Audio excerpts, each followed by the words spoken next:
And I want to talk about Chapter 5, because here's the thing about Chapter 5. Everyone's like, oh, Chapter 5 is so good, so good, so good. I was riding on the high of Chapter 4, seeing N for the first time, infiltrating Kevis Castle, fighting D&J for the second time, fighting Melia. I was like, oh my god, I'm actually fighting Melia, and then you find out she's a robot. All of that, amazing. And then you enter the city, and okay, I'll give you guys like a scenario of what was happening while I was playing this game. I beat Chapter 4 like pretty late at night. It was like midnight at this point. And then I was like, okay, I'm like right at Sword March. I can't stop playing now. I can't. And then I get into Sword March, I get into the area, and then I meet Monica, and she's like, I'm Guernica Van Damme's daughter. And I was like, okay, now I need to like see what this whole city is, where Guernica came from, where like the Van Damme family is from. Like, I need to see this. And then you get into the city, and you're like, wow, it's inside the Mechonis sword. I didn't expect it to be inside. I thought it would be like Sword Valley, like on top of the sword. So that was really cool. Experiencing that was amazing. Because I was like, I remember this sword. This is the Mechonis sword from Xenoblade 1. And then you see the scene with the cast seeing a baby for the first time. It was very nice, very wholesome, seeing Tyon very excited to see a baby, Mio and Senna very wholesomely holding the baby's hand. It was very cute, very nice scene. And after that, and then an hour had already passed, me exploring the city, seeing all this stuff, and watching all these cutscenes, and analyzing what's going on, where are these people from, all that. And then the bombshell dropped. When Monica takes you to the statues of the founders, and I lost it. I was like, that is Shulk, that is Rex, and that is also Shulk, who looks younger.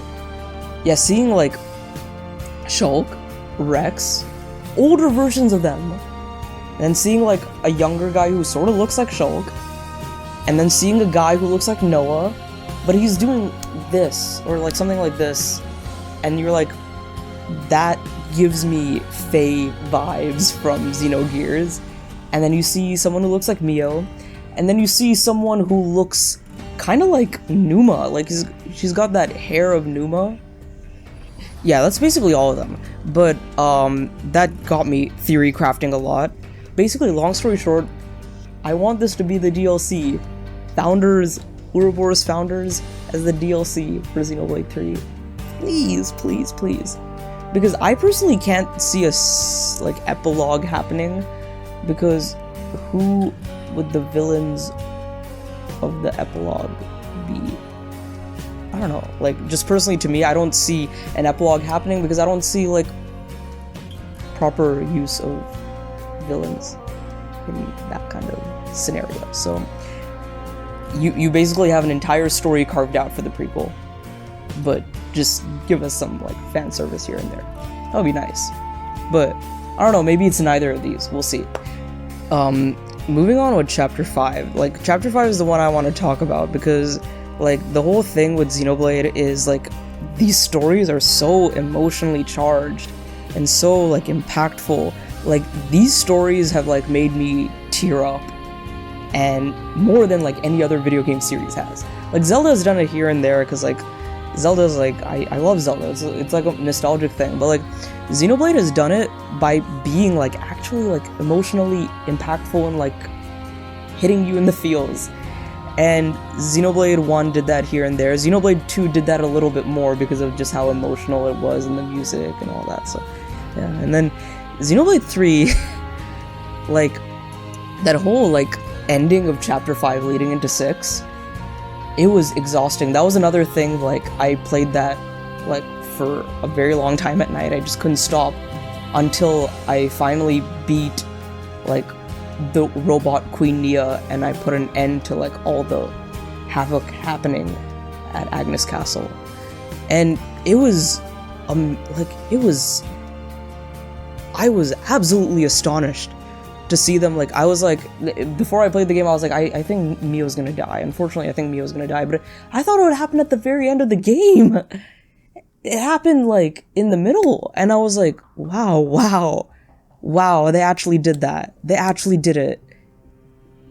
And I was blown away, because I didn't know, like, how you'd get out of it.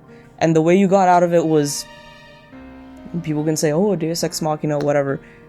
I think it worked. I think it worked very well. And it was a nice kind of, it reminded me of Fiora and Maineth, that connection of Mio and M switching bodies. So I like that. I liked it a lot. And I did tear up quite a bit during the A Step Away montage moment. I like that. It was very well done. And I think the part that kind of hit me the most was hearing Senna, like, Mio was like, Senna, you've done so well. I am so proud of you, Senna. Don't apologize for anything you've done. And she was like, I'm sorry. And I was like, oh man, because I did talk about this before. Mio, Taion, I like them the most. I like them the most in this game. But I think the character, honestly, that I personally related to the most was Senna. Because, I don't know, I just personally, like, as me, I related to Senna more than any other character in this. And even though I liked the development of Mio and Taion, and even Noah and Uni more than people like Lance and Senna, Senna didn't have that much time to shine and develop as a character. She really did, but not as much as the others. But just what we got of Senna, I really related to her more than the others. Yeah, I kind of like that. I guess that's it for now. I've been rambling on for so long. I just wanted to get some ideas out there. I might split this into 2 parts because, oh boy, I've been talking for so long. This has been literally a wild ride because, like, I have not been this hyped for a game in a very long time. The last major hype I can think of was Skyward Sword in 2011. And you could say Breath of the Wild as well. Breath of the Wild, I was more nervous and apprehensive than excited. Because I was like, I don't know if this game is going to be good. I'm really hoping it is very, very good. And it was fantastic. So, like, I have nothing to, like, look, like, I don't have anything negative to say about that hype. I was very well rewarded because I didn't have that high of hopes. With Xenoblade 3, I had very high hopes, and I was very happy with what we got. So, yeah, that's a little bit of what I have to say. Thank you so much for watching. Please, if you come to the end of this video, I don't know who is still watching this, but if you are, please like the video and subscribe. I really appreciate all the support, and any support is a lot of support, and it really helps grow the channel. So thank you so much. And yeah, stick around for more videos along the way. I may not do a whole bunch of, like, story videos like this. I might do some more when Tears of the Kingdom comes closer, because that's like the... maybe some Fire Emblem videos, I don't know, but the story-related videos are gonna be, like, more Zelda Xenoblade dedicated. Otherwise, more analysis, gameplay, reviews, all that stuff. Yeah, alright, thank you. Thank you for watching. This is Nishquick signing off. Have a great day. See ya.